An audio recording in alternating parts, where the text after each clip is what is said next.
in the fog-shrouded embrace of the Lynn family estate, where the sea whispers betrayals long buried. Duty binds Mara like an invisible tether, urging her to safeguard illusions of harmony against the creeping tide of hidden truths that could shatter it all, pulling her toward relics that refuse to stay silent, where the estate's archive smelled.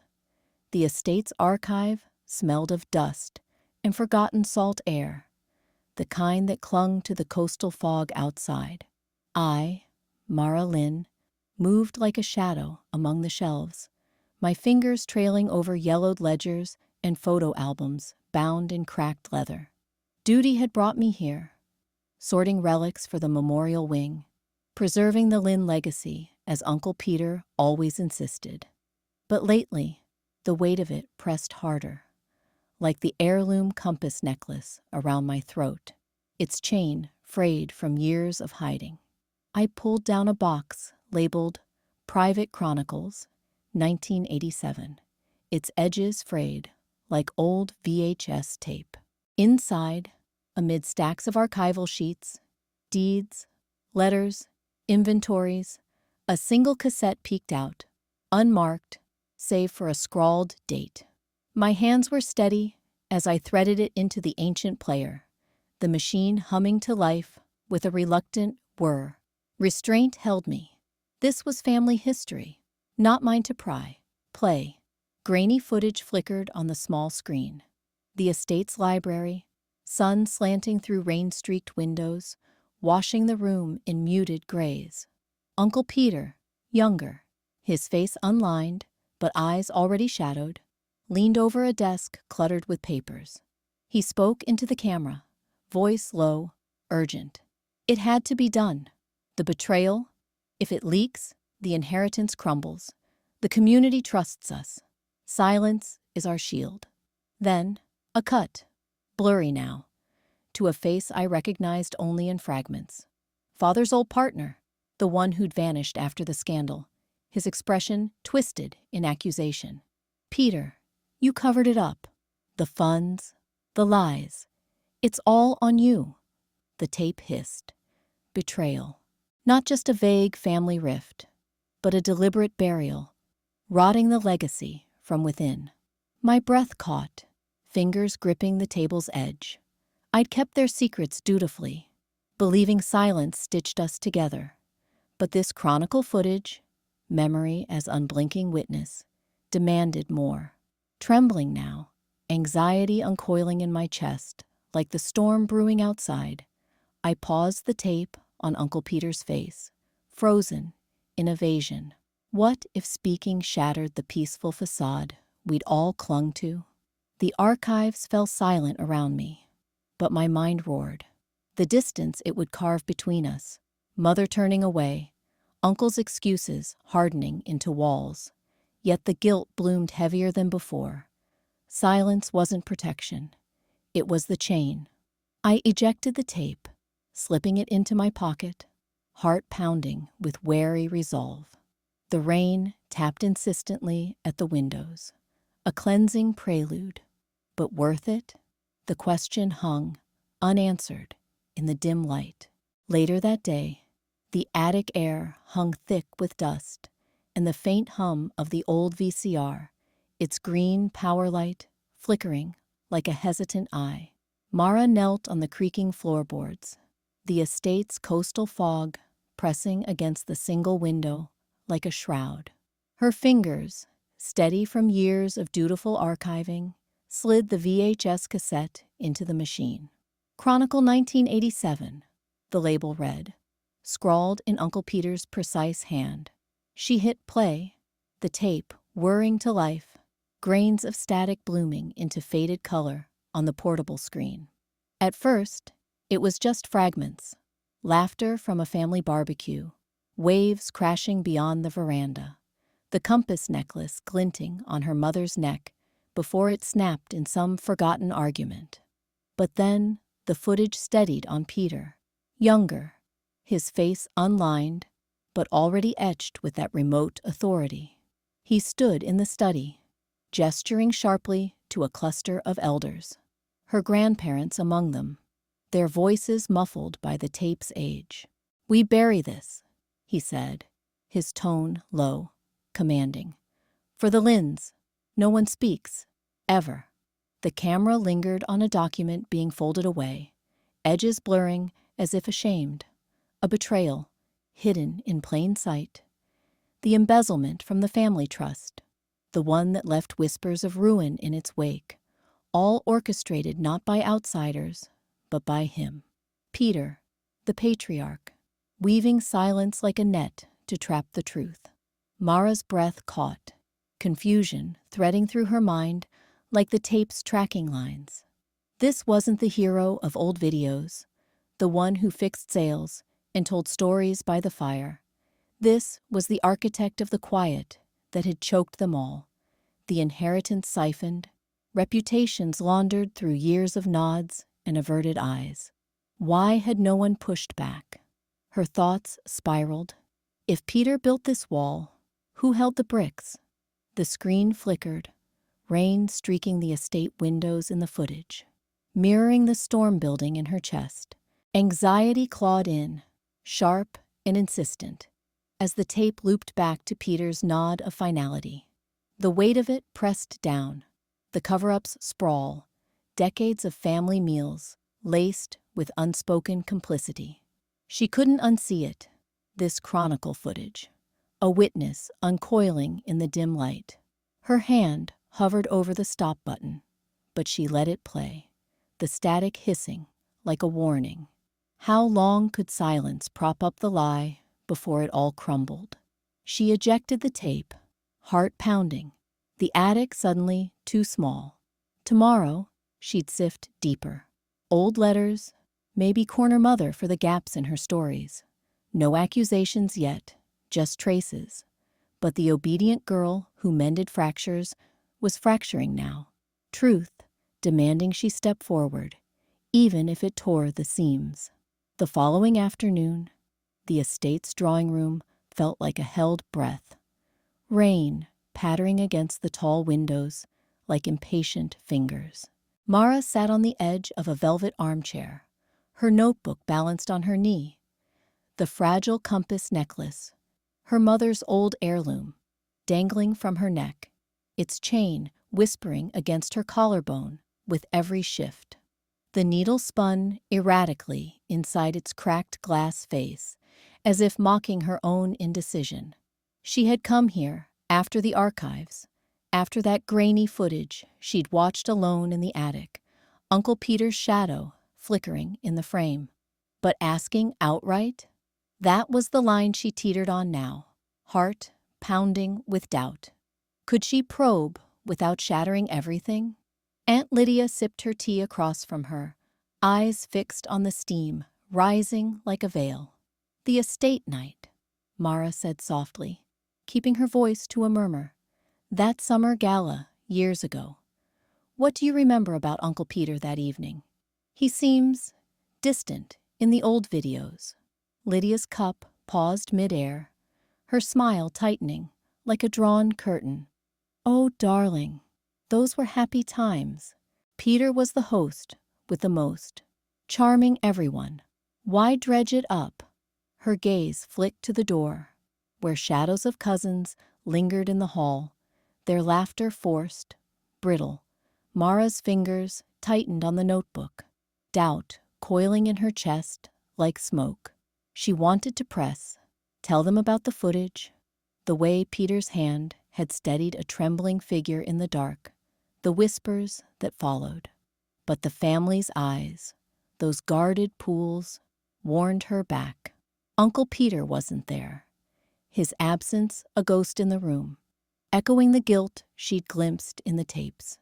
If she pushed, would it provoke the fracture she feared? Or was silence just another lie, wrapping the betrayal in faded ribbon? She tried her mother next, later, in the sunroom, where light filtered through lace, turning everything soft and illusory. Asha arranged flowers, stems snapping under her grip. "Mom, the night of the gala, did something happen with Uncle Peter? The videos don't match the stories. Asha's hands stilled, petals scattering like unspoken words. Mara, some nights are best left in the past. We keep peace by remembering the good. But her voice cracked, eyes darting away. And in that dodge, Mara saw the strain, the peace that was no peace at all, just a fragile truce over buried bones. Doubt gnawed deeper as Mara retreated to her room, the compass heavy against her skin, its broken needle finally settling north. No, she couldn't stay silent forever. Not when the questions burned like this. Quietly, persistently, she'd keep asking. Letters, whispers, piecing the truth without the explosion. The family felt it already. The subtle distance in their replies, cracks spidering through the unity they'd clung to. Silence wasn't protection. It was the cage. And as rain lashed the windows, Mara felt resolve harden in her veins. One careful question at a time, she'd unravel it. As the tension built over the next few days, the rain lashed against the estate's tall windows like impatient fingers, blurring the coastal horizon into a gray smear. Mara stood in the dim parlor, the personal chronicle footage still flickering on her laptop screen, a grainy VHS loop of Uncle Peter, young and sharp-eyed, signing away shares of the Lynn inheritance to cover his own embezzlement. The betrayal etched in static and shadow. Her heart thudded with suspicion, a cold coil tightening in her chest. How long had this poison festered? "Mom," Mara said, her voice slicing the humid air. "You have to see this. Peter didn't just hide it. He orchestrated it. The dates match your old letters. You knew." Asha froze, midway through folding a throw blanket, her hands trembling like the fabric. She was a ghost of the woman in the home videos, all warm smiles and easy laughter, now hollowed by decades of careful nothings. Her eyes flicked to the screen, then away. Suspicion mirrored back at her daughter like an accusation. "Mara, stop. That's not. Peter was protecting us, the family. If it came out then, we'd have lost everything. The estate, the name. I couldn't let that happen." Mara stepped closer, the floorboards creaking under her bare feet, closing the distance that had always defined them. Dutiful daughter, burdened mother. Suspicion burned in her throat, hot and unyielding. Protecting? By letting him steal from his own blood? From you? "I found your notes in the archives.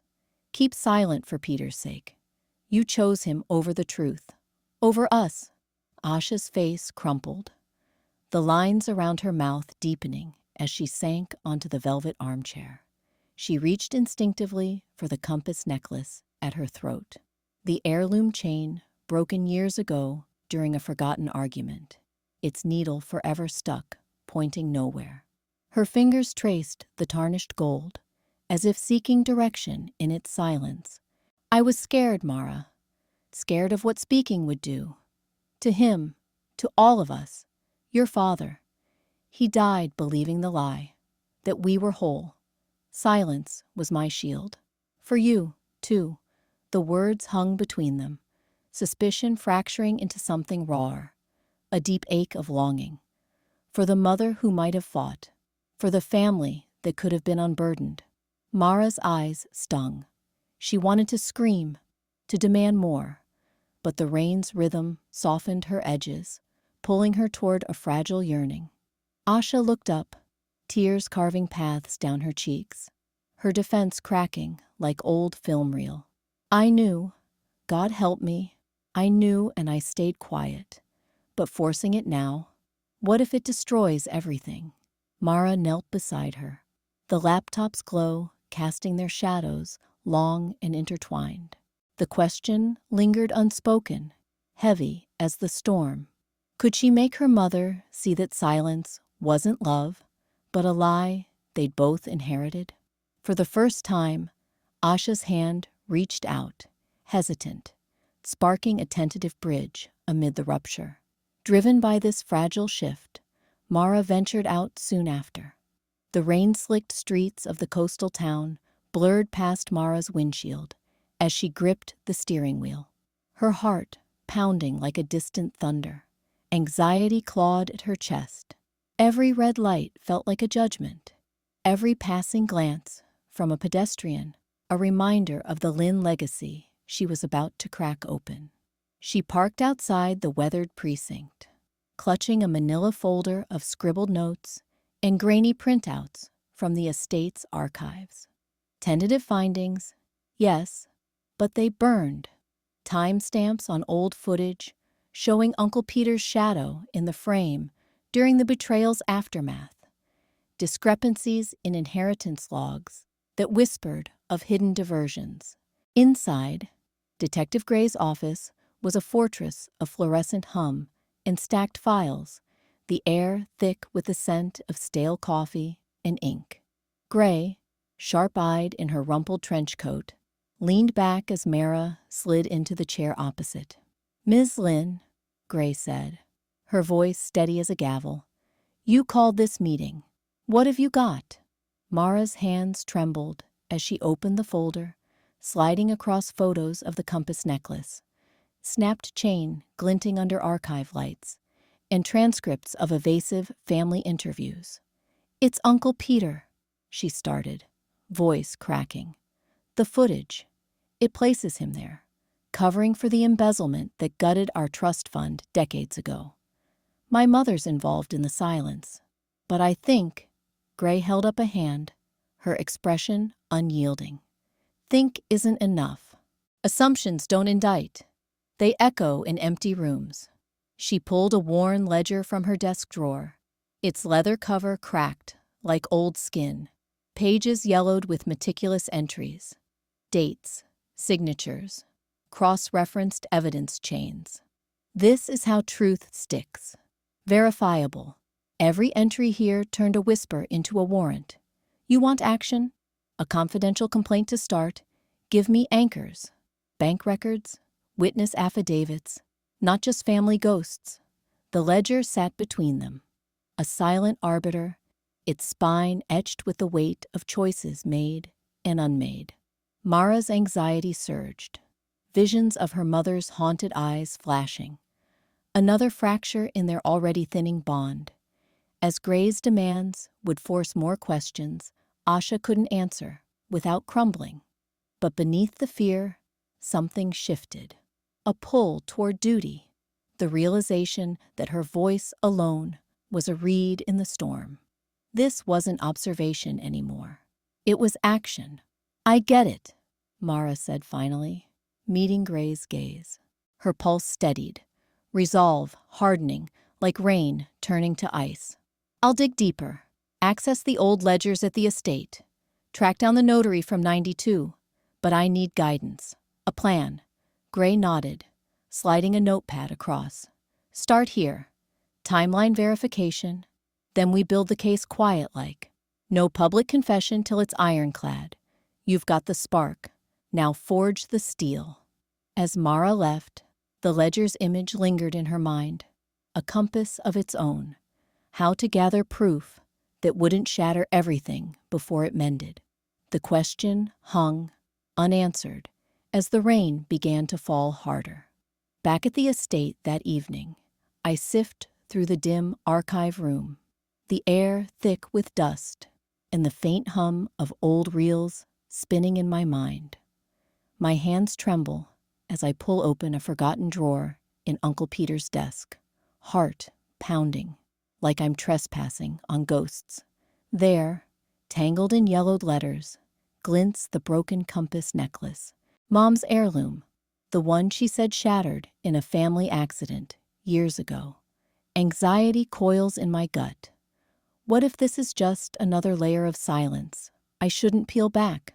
I lift it carefully, the chain cold against my palm. The compass face is cracked, needle frozen north, pointing nowhere. Tucked inside the locket compartment, a tiny recorded note. Audio chip, voice activated. My breath catches. With a click, Uncle Peter's voice crackles to life, tinny and strained. "Peter here, for the record. The deal went south because of her. Your mother's choice twisted everything. We buried it to save the legacy. Forgive the direction we lost."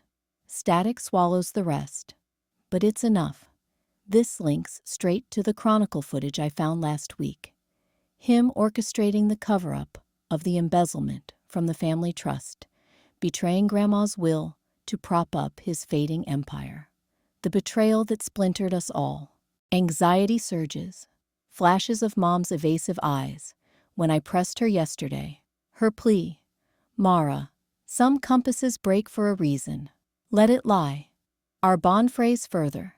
She's still shielding him, her brother, over me. But this frozen needle screams we've been adrift. Moral north abandoned for illusions of unity.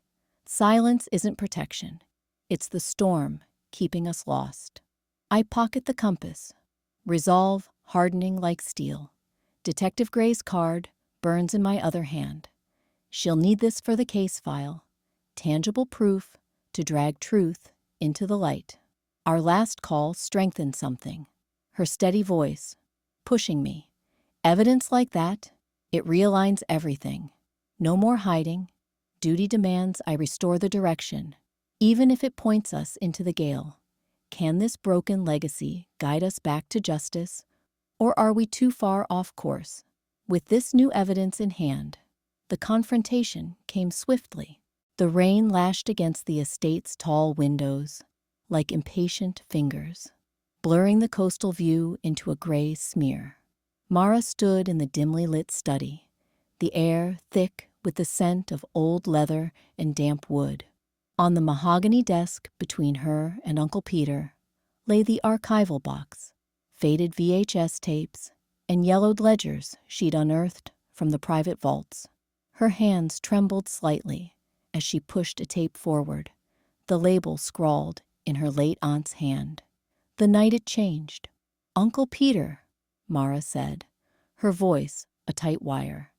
"This footage, it shows you there, in the study, the night of the accident.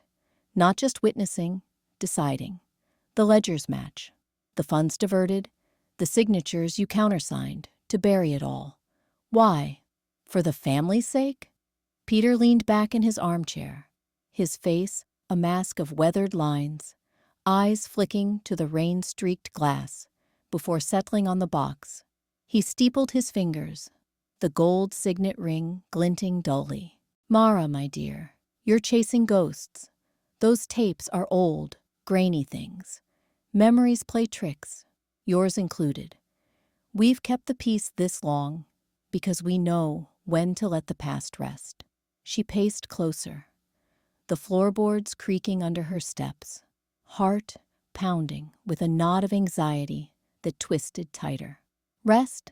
This isn't rest. It's rot. The betrayal, your cover-up, it's poisoned everything. The inheritance, our name. I saw the Chronicle myself. You chose silence over truth."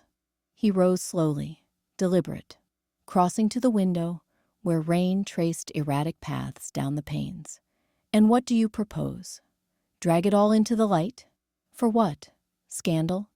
The Lynns built this legacy on discretion. You're young. You don't see the fractures it would cause."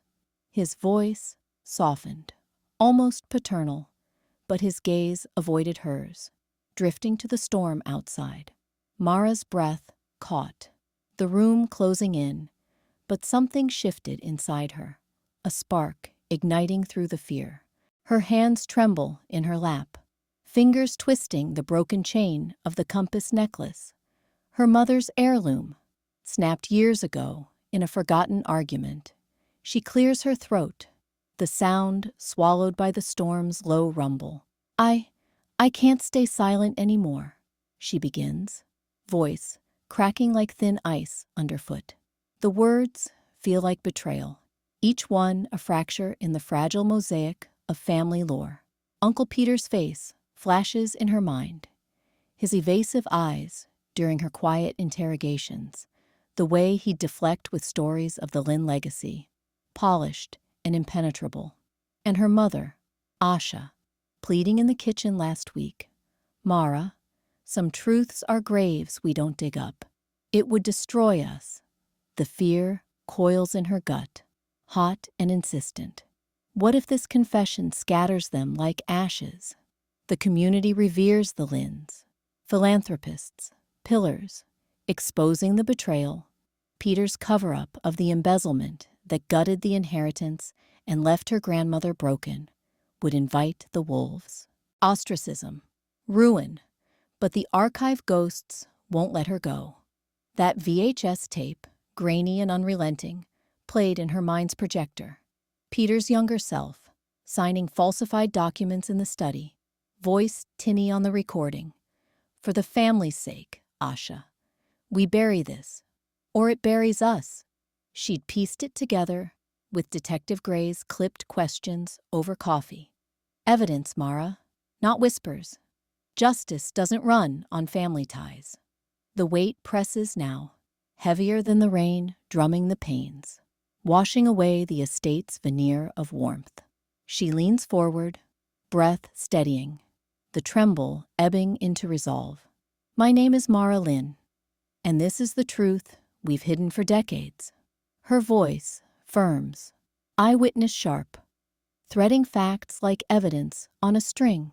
The dates, the ledgers, the night her uncle orchestrated the lie to shield his greed. "I take responsibility for this silence. Mine, our family's. But no more. The betrayal stole more than money. It eroded our souls." Tears streak her cheeks, mirroring the rivulets outside. But she doesn't wipe them. The storm howls, a cleansing fury, as if the house itself exhales long-held breath. The illusion shatters here, on tape. Uncle Peter's distance, her mother's haunted gaze. But in the breach, something stirs. Gray's card burns in her pocket. Legal steps wait. New bonds might form from the rubble, forged in honesty, not pretense. Yet as the camera rolls, the question lingers like the downpour's chill. How to unleash this rain of truth without drowning the ties that still tether her heart? In the hours that followed, Mara refined and released it. Mara's fingers hovered over the laptop keys, the glow of the screen casting shadows, like ghosts, across the estate's dim study. Rain lashed the windows, a relentless drumbeat mirroring the storm in her chest. She had scripted this 100 times in her mind, every word a blade to sever the silence that had choked her family for decades. Uncle Peter's betrayal, the forged documents that stole the inheritance, the lies that buried her aunt's final plea. No more hiding. With a steadying breath, resolve hardening her jaw, she hit record. The confession camera stared back, its unblinking eye a silent witness, much like the old VHS camcorder that had captured the Chronicle footage, now queued on her drive. "This is Mara Lynn," she began, voice low but unyielding, the words spilling out in the intimate hush of the room. "For too long, we've let secrets fester in the shadows of this house. Uncle Peter, you know what you did. The night of the fire, when the estate's deeds vanished and the money flowed to you alone. I have the footage. It's not just memory, it's proof." As she spoke, the edit played in her mind's eye, intercuts flickering like fractured home videos. Grainy VHS, young Peter, smirking in the estate's library, signing away legacies under flickering lamplight. Cut to Mara's face now, close up, eyes fierce. "Aunt Elena trusted you. We all did. But you covered it, erased her voice to protect your own. No more." Her pulse thrummed, determination fueling each syllable, pushing past the fear of the family's fracture.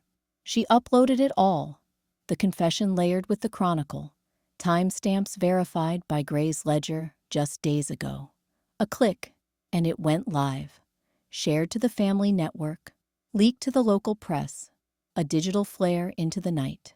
Public pressure would follow, legal queries from Gray's office already pinging her inbox. "I demand accountability," she said to the camera, leaning in. "Not for revenge, but for healing. The Lynn legacy isn't built on lies." The upload bar filled, and something inside her cracked open. Not pain, but release. Liberation washed over her like the rain outside, cleansing the weight of years. Her phone buzzed first. Mother's text, curt and distant. "How could you?" Uncle Peter's line went silent after one ring, but Gray's call came through. Steady. "You've got backup. Let's make it stick." Mara stepped back from the desk, the camera's red light fading. The estate felt smaller now, the air lighter, yet echoes of rupture lingered. Would her voice summon truth without shattering them all for good?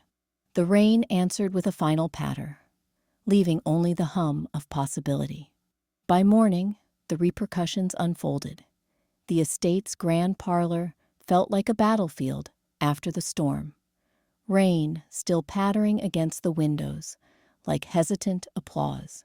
Mara stood at the hearth, her hands trembling as she clutched the broken compass necklace, its chain dangling like a noose. The family had gathered, or what was left of them, after her confession video went live. The chronicle footage splicing through the airwaves like a ghost finally unchained. Uncle Peter's face had drained of color on screen, his evasion captured in grainy VHS loops, and now the room echoed with the fallout. Aunt Lydia rose first, her chair scraping like a verdict. "You've ruined us, Mara. The Lynns don't air our dirt." She swept out, phone already to her ear, murmuring about damage control. Cousin Theo lingered by the door, eyes darting, but his whisper cut through. "I saw the tapes too, years ago. If you're going forward, count me in, quietly." A fragile nod, a promise to call back once the lawyers circled. The phone rang then, shrill against the tension. Detective Gray's number flashing on the screen Mara had propped on the mantel. She answered, voice steady, despite the knot in her chest. "Mara Lynn, it's official. The DA's reviewing your evidence. Peter's name's on the inheritance fraud docs you sent. But we need you to come in. Testify. No holding back." Pressure coiled tighter. Lawyers' voicemails piling up next. Estate freezes. Reputation hits. The legacy fracturing under scrutiny. Mara's resolve burned hot at first, a fire she'd stoked through nights of silent archives and stolen interviews. But as the room emptied, grief seeped in, acceptable now, like the ashes settling in the fireplace. She knelt, fingers brushing the cold grate, where embers had died to gray dust, remnants of the hearth that once warmed their illusions. It smeared her skin, a mark of what was lost, yet in its softness, a strange cleanse. "This hurts," she murmured to the empty space, her words a confession to herself. "The silence was our shield, but it buried us alive. My voice, it's the legacy now, even if it scatters us." Theo paused at the threshold, glancing back with a tentative alliance in his eyes. Others had retreated into their shells, doors clicking shut like final judgments. Mara rose, the ashes flaking from her palms, wondering if she could bear this rupture, the isolation, the reckonings, to let something new rise from the ruin. The rain eased outside, but the question hung, unanswered in the dim light.